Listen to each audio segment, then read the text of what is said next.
الحمد لله نحمده ونستعينه ونستغفره ونؤمن به ونتوكل عليه ونعوذ بالله من شرور أنفسنا ومن سيئات أعمالنا من يهده الله فلا مضل له ومن يضلله فلا هادي له ونشهد أن لا إله إلا الله وحده لا شريك له ونشهد أن سيدنا محمدا عبده ورسوله أرسله بالهدى ودين الحق ليظهره على الدين كله وكفى بالله شهيدا فصلى الله عليه وسلم تسليما كثيرا كثيرا أما بعد فأعوذ بالله من الشيطان الرجيم بسم الله الرحمن الرحيم أفحسب الذين كفروا أن يتخذوا عبادي من دوني أولياء إنا أعتدنا جهنم للكافرين نزلا قل هل ننبئكم بالأخسرين أعمالا الذين ضل سعيهم في الحياة الدنيا وهم يحسبون أنهم يحسنون صنعا وقال عز وجل قاف والقرآن المجيد بل عجبوا أن جاءهم منذر منهم فقال الكافرون هذا شيء عجيب أإذا متنا وكنا ترابا ذلك رجع بعيد قد علمنا ما تنقص الأرض منهم وعندنا كتاب حفيظ بل كذبوا بالحق لما جاءهم فهم في أمر مريج وقال الله تعالى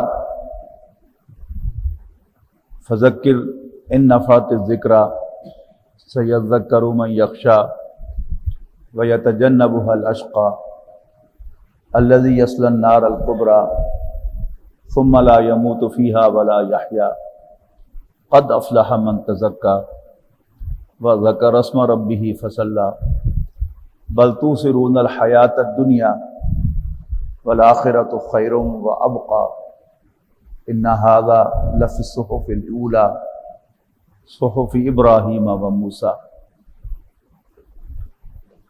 محترم بزرگوں، دوستوں، عزیزوں اور بھائیوں،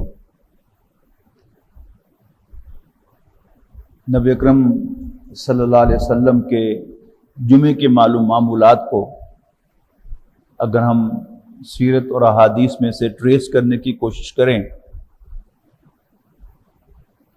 تو ہمیں نبی اکرم صلی اللہ علیہ وسلم کا کسی موضوع پر کوئی خطاب نہیں ملتا۔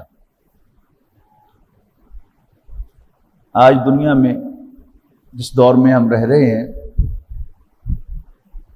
ایک ہوا چلی ہے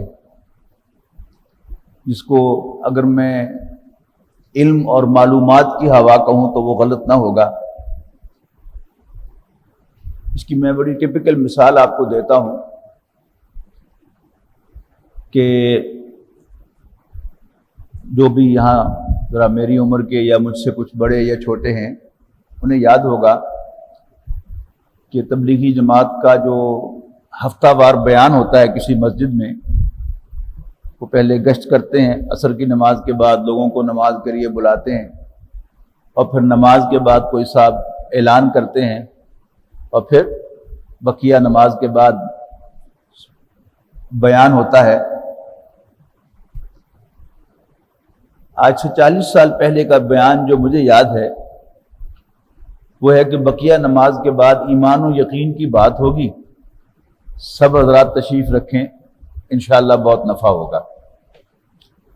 اب اس میں ایک تبدیلی آئی ہے۔ تبدیلی کیا ہے کہ ہماری دین و دنیا کی کامیابی اللہ کے دین کے احکام پر عمل کرنے اور ان کو جاننے میں ہے، اور یہ اعمال ہم میں کیسے آ جائیں اس کے لیے بقیہ نماز کے بعد گفتگو ہوگی۔ گفتگو وہی ہوتی ہے جو آج سے 50 سال پہلے ہوتی تھی، 60 سال پہلے ہوتی تھی، وہی گفتگو آج بھی ہوتی ہے، لیکن آج کے دور کا ایک تقاضا ہے کہ موضوع بتایا جائے کہ کس موضوع پر گفتگو ہوگی۔ میں جب نبی اکرم صلی اللہ علیہ وسلم کی حیات طیبہ کو سیرت میں سے، احادیث میں سے ٹریس کرنے کی کوشش کرتا ہوں تو مجھے نبی اکرم صلی اللہ علیہ وسلم کے کسی بیان کا کوئی موضوع نہیں ملتا، آپ کے کسی خطاب کا کوئی عنوان نہیں ملتا۔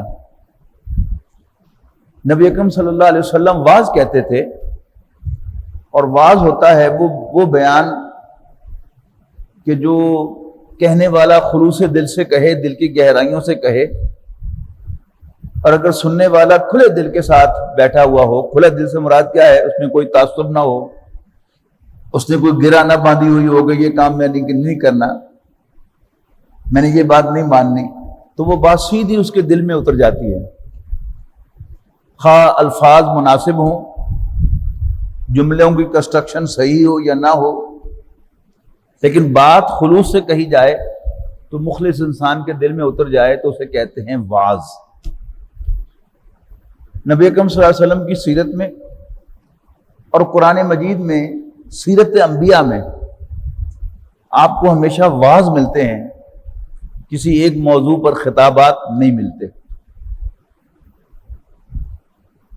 جب بھی انسان علم کے پیچھے چلتا ہے تو اپنے ذہن کو انوالو کرتا ہے، بات کو سمجھنے کی کوشش کرتا ہے، اس کو ارینج کرنے کی کوشش کرتا ہے، اس کا دل جو ہے وہ نہیں کھلتا اس کے لیے۔ اگر انسان اپنے دل کے کانوں سے سنتا ہے اور بات دل میں اتارنے کی کوشش کرتا ہے تو وہ براہ راست اس کے عمل میں آ جاتی ہے، خواہ اسے الفاظ یاد ہوں یا نہ ہوں، وہ دوبارہ کسی کو بیان کر سکے یا نہ کر سکے، لیکن وہ بات دل میں اتر جاتی ہے۔ آج قرآن مجید کی جن آیات کی میں نے تلاوت کی ہے خطبہ مسنونہ کے بعد، جن حضرات کو کچھ عربی زبان آتی ہے انہوں نے نوٹ کیا ہوگا کہ اس میں سورۃ کہف کی چند آیات تھیں آخری رکوع میں سے، اور پھر سورۃ قاف کی ابتدا میں سے کچھ آیات تھیں، اور پھر سورہ اعلیٰ کی چند آیات تھیں آخری۔ ان سب حضرات کا نبی اکرم صلی اللہ علیہ وسلم کے ساتھ تعلق یہ ہے کہ نبی اکرم صلی اللہ علیہ وسلم نے ہر جمعے کو سورۃ کہف کی تلاوت کرنے کی تاکید فرمائی ہے، اور فرمایا ہے کہ جو شخص ہر جمعے کو قرآن سورۃ الکہف کی تلاوت کرے گا اللہ تعالیٰ اس کو ایک نور عطا کرے گا، اللہ تعالیٰ اس کو ایک روشنی عطا فرمائے گا۔ اس روشنی سے مراد باطنی بصیرت ہے۔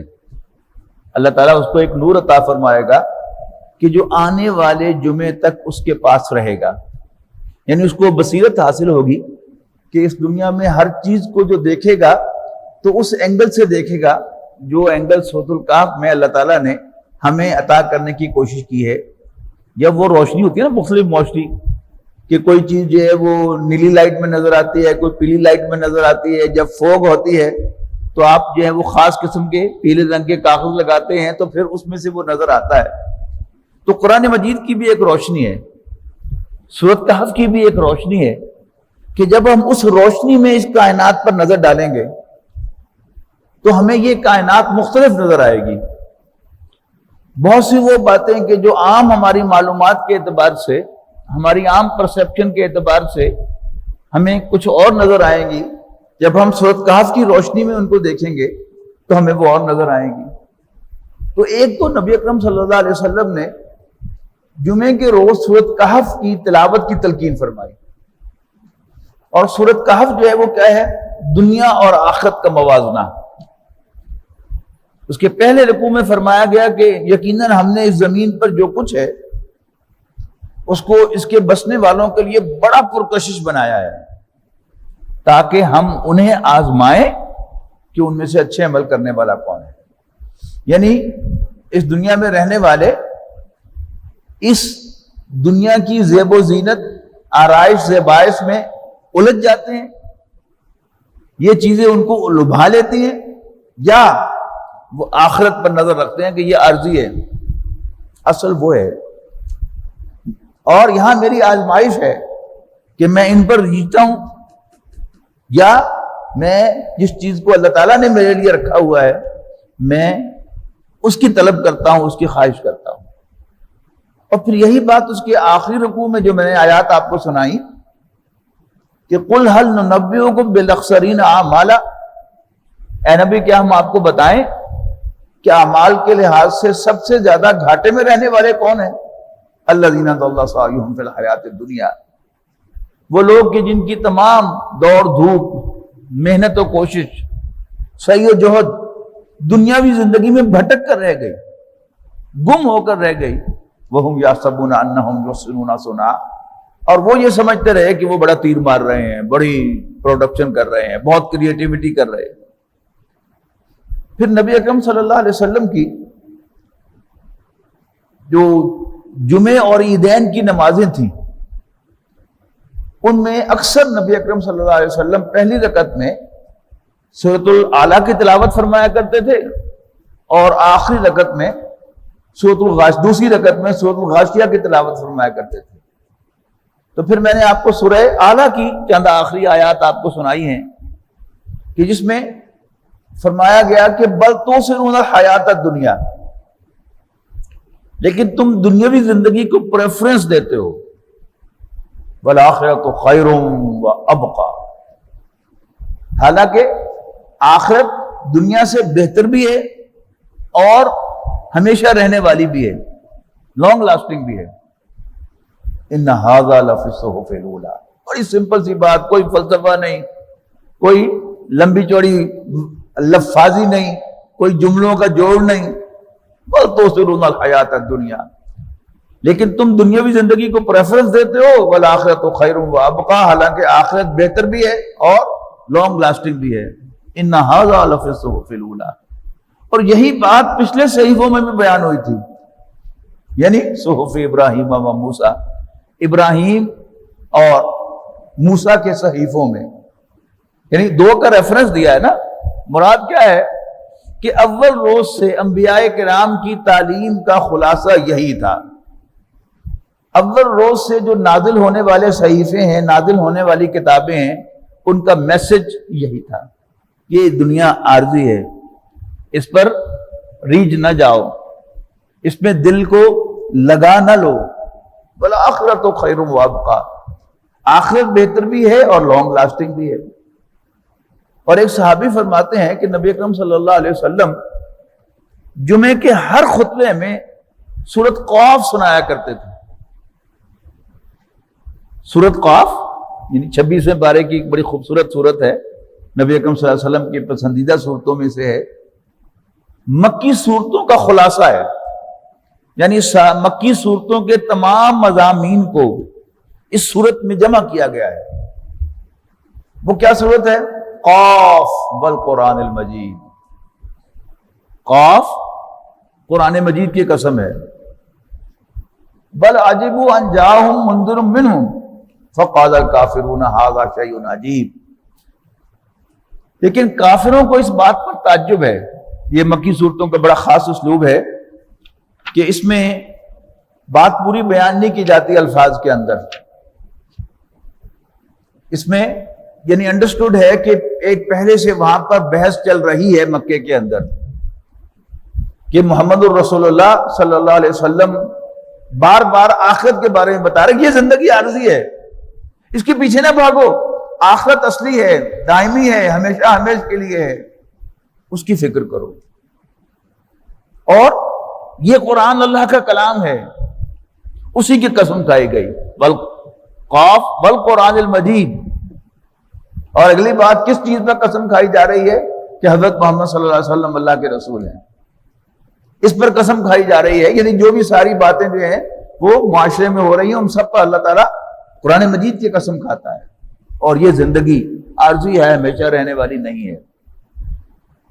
بل عجبوا ان جاءهم منذر منهم فقال الکافرون ھذا شیء عجیب، لیکن کافروں کو تعجب ہے کہ ایک خبردار کرنے والا ان کے پاس انہی میں سے آ گیا ہے۔ جی نبی اکرم صلی اللہ علیہ وسلم کہیں آسمان سے تو نہیں آئے تھے نا، مکہ مکرمہ میں پیدا ہوئے تھے، بنو ہاشم کے ایک بچے تھے، ان کی نظروں کے سامنے پیدا ہوئے، ان کی نظروں کے سامنے بڑے ہوئے، ان کی نظروں کے سامنے جوان ہوئے، ان کی نظروں کے سامنے ان کی شادی ہوئی، ان کی نظروں کے سامنے انہوں نے وہاں پر تجارتی اسفار کیے، لوگوں کا مال لے کے جاتے رہے۔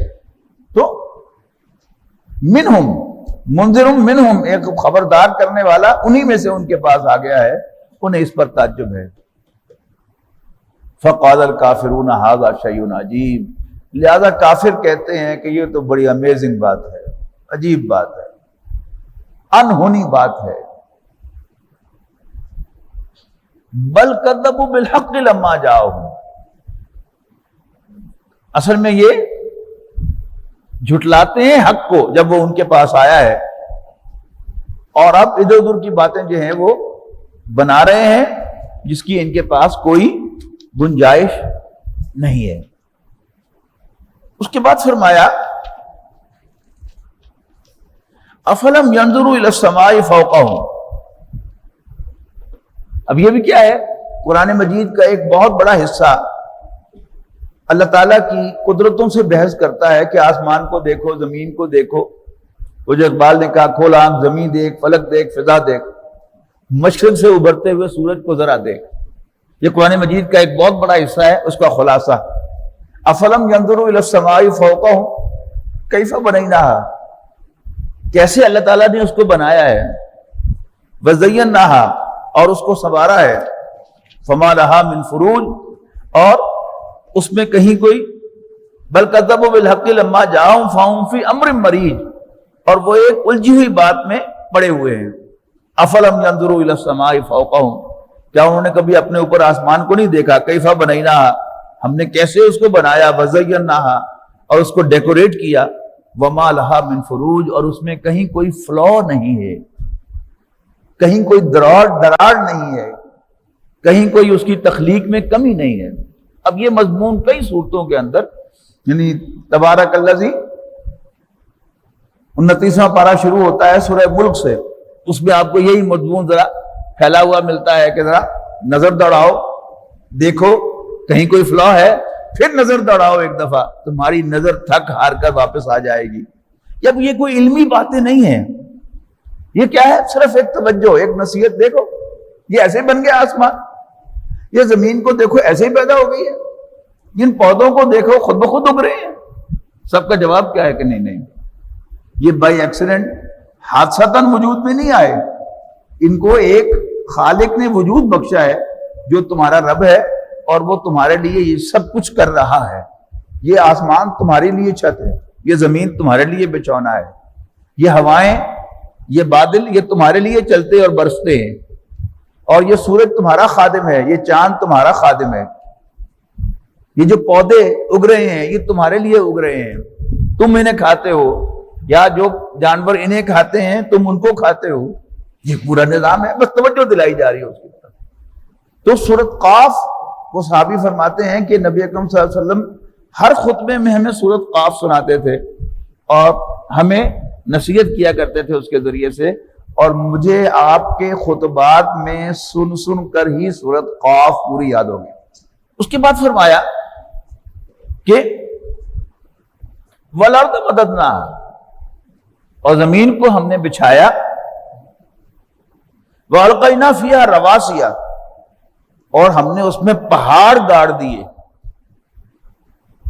یعنی یہ زمین گول ہے نا، ہم آج کا جو ہمارا سائنس کا علم ہے اس کے مطابق جانتے ہیں کہ یہ گھوم رہی ہے، اور جو بھی چیز چل رہی ہوتی ہے، آپ کتنے ہی آہستہ پیدل چل رہے ہوں تو کبھی جو ہے وہ آپ ڈول جاتے ہیں،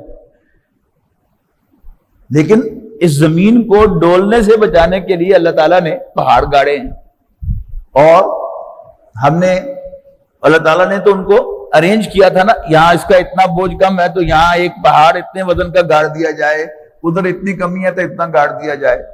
اب ہم نے اس بیلنس کو ڈسٹرب کیا تو ہم بھگت رہے ہیں نا، آئے دن زلزلے۔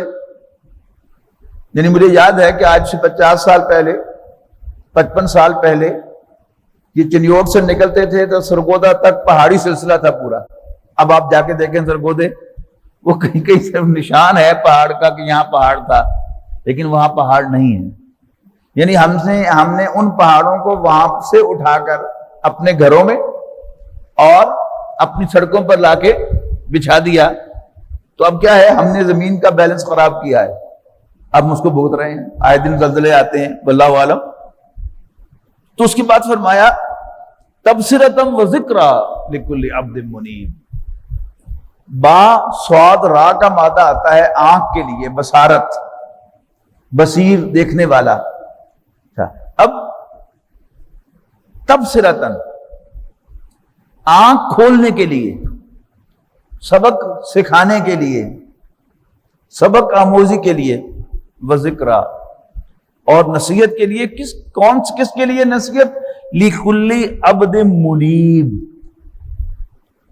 ہر رجوع کرنے والے بندے کے لیے کہ جو اللہ تعالیٰ کی طرف لوٹنا چاہتا ہو. اب یہ لوٹنے سے مراد کیا ہے؟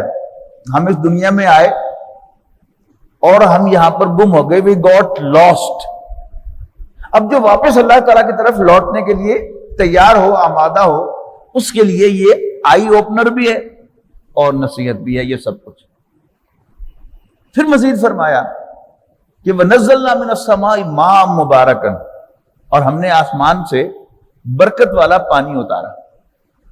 برکت کہتے ہیں بڑھوتری کو، کہتے ہیں نا کہ سالن میں برکت پڑ گئی، دودھ میں برکت پڑ گئی، یعنی تھوڑا سا تھا، سب نے کھا لیا تو بڑھ گیا. تو برکت بڑھوتری کے معنوں میں آتا ہے. تو کیا فرمایا؟ وَنَزَّلْنَا مِنَ السَّمَاءِ مَاءً مُبَارَكًا، اور ہم نے آسمان سے برکت والا پانی اتارا.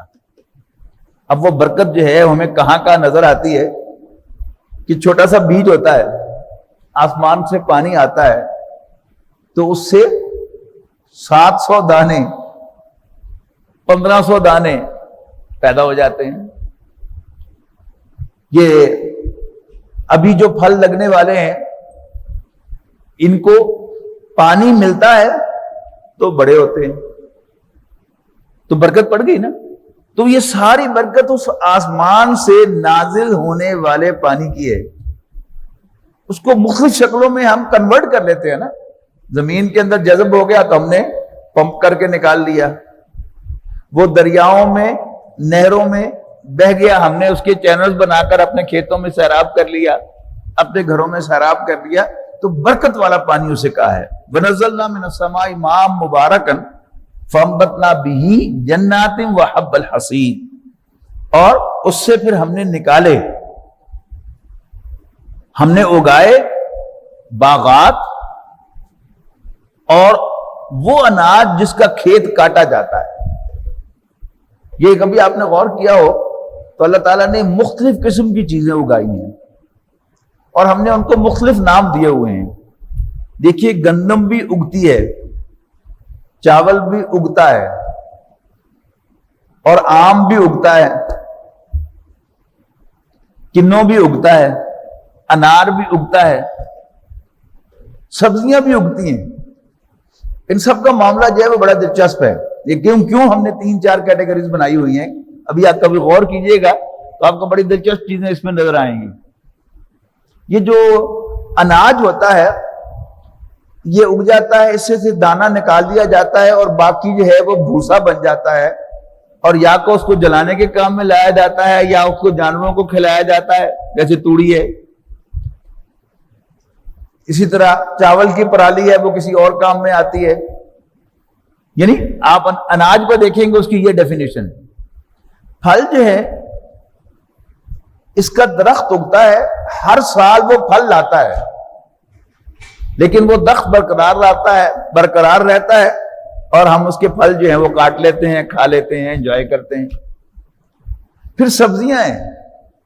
سبزیاں جو ہیں ایک بڑی عجیب چیز ہے. یہ حال ہی میں میرا ذہن منتقل ہوا کہ یہاں ہم نے قرآن اکیڈمی میں کچھ سبزیاں جو ہیں وہ پچھلے سال سے بونا شروع کر دی، خالی جگہ تھی، تو وہاں سے میرا ذہن منتقل ہوا کہ سبزی عجیب چیز ہے کہ یہ اگائی جاتی ہے اور پھر یہ ہم سبزیاں اس سے لے کر کھاتے ہیں، پکاتے ہیں ان کو، اور پھر اس کے بعد وہ ساری کی ساری جو ہیں وہ اکھاڑ دی جاتی ہیں زمین سے بالکل، اور پھر نئی سبزی وہاں پر اگائی جاتی ہے. پھر وہ ہم کھاتے ہیں، پھر وہ اگا دی جاتی ہے، اور وہ سبزی کا جو باقی حصہ ہے وہ کسی کام کا نہیں ہوتا.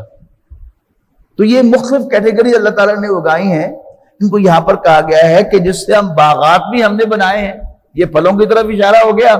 اور حب الحصید، وہ دانہ، وہ اناج کہ جس کو کاٹا جاتا ہے، جس کی فصل جو ہے وہ کاٹی جاتی ہے.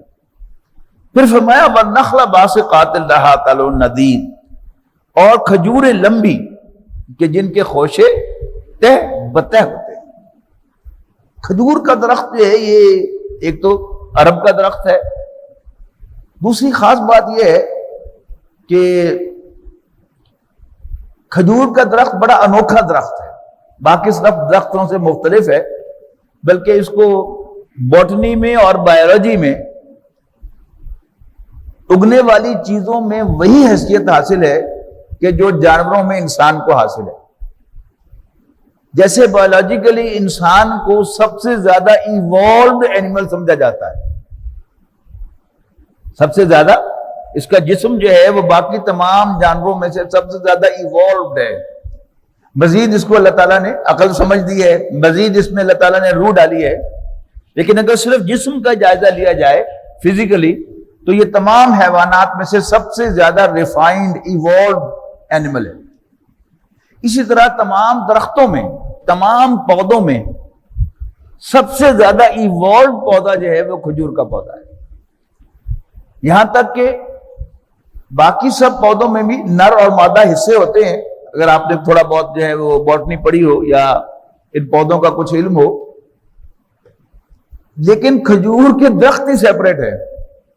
یعنی ایک مالی جو ہے جو اس کام کو سمجھتا ہے وہ دیکھتے ہی بتا دیتا ہے کہ یہ میل پودا ہے، نر پودا ہے یا یہ فیمیل پودا ہے۔ ہمیں تو ایک جیسے نظر آتے ہیں نا، لیکن جو ہے وہ اس کے پودے ہی الگ ہیں۔ اور جب نبی اکرم صلی اللہ علیہ وسلم مدینہ منورہ تشریف لائے تو آپ نے دیکھا مدینے کے لوگوں کو، اور یہ آپ کے علم میں ہوگا کہ مدینہ جو ہے وہ اس دور سے آج تک سب سے زیادہ کھجور پروڈیوس کرنے والی جگہ ہے۔ آج دنیا میں سب سے زیادہ کھجور مدینہ منورہ میں اگتی ہے آج بھی۔ ہر حاجی، ہر عمرہ کرنے والا کم سے کم 5 کلو کھجوریں تو لے کے آتا ہے، کم سے کم۔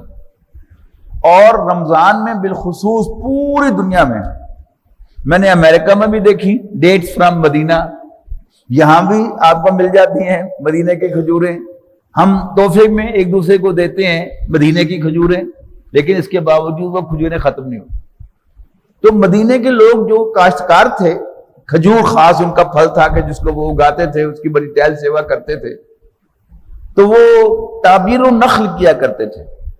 نخل کہتے ہیں کھجور کے درخت کو، اور غالباً یہ آرٹیفیشل کراس پولینیشن تھی کہ وہ آرٹیفیشل طریقے سے نر اور مادہ جو کھجور کے پودے ہیں ان کا ملاپ کرایا کرتے تھے۔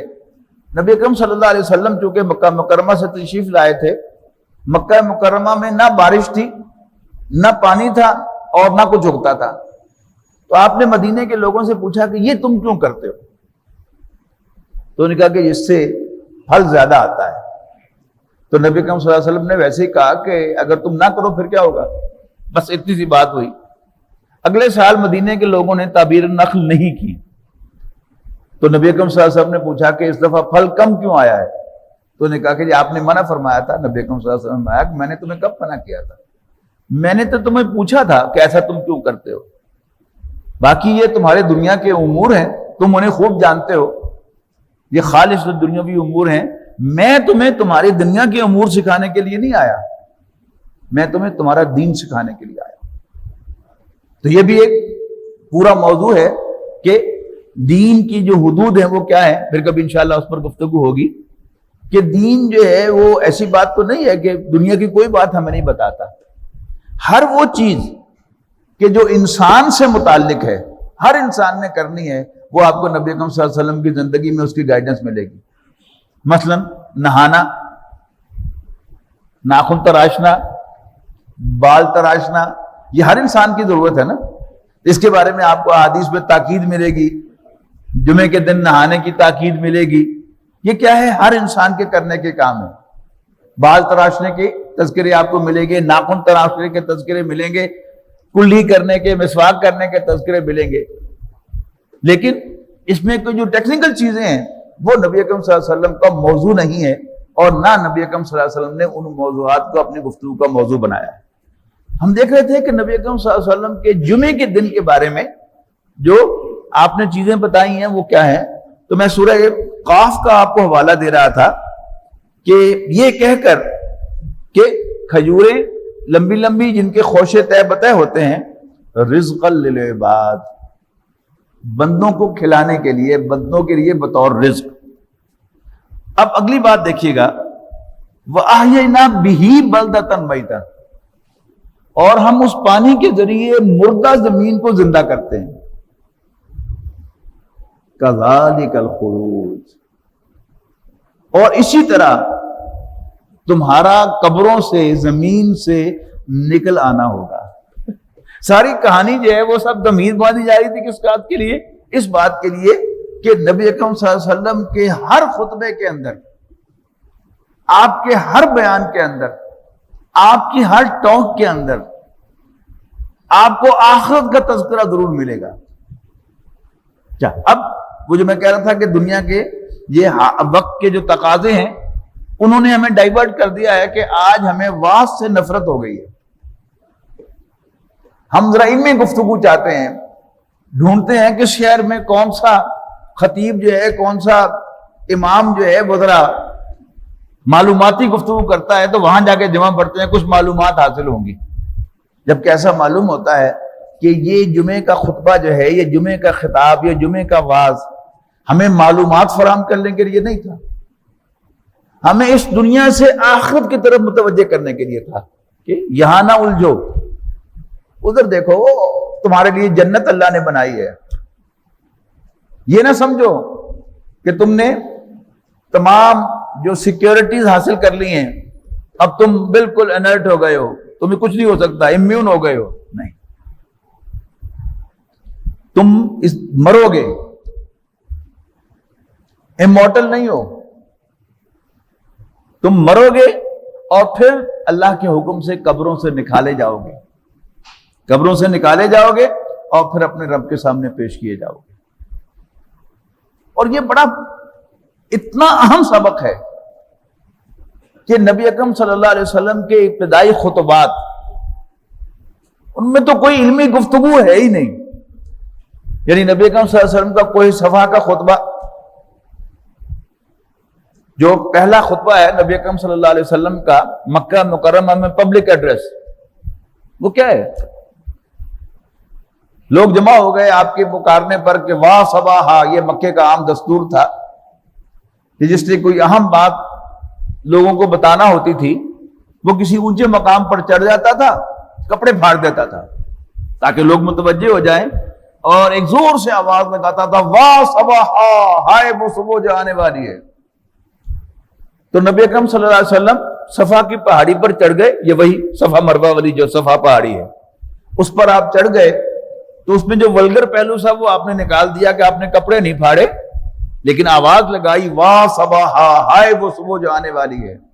لوگ فوراً نکلے گھروں سے، آ گئے۔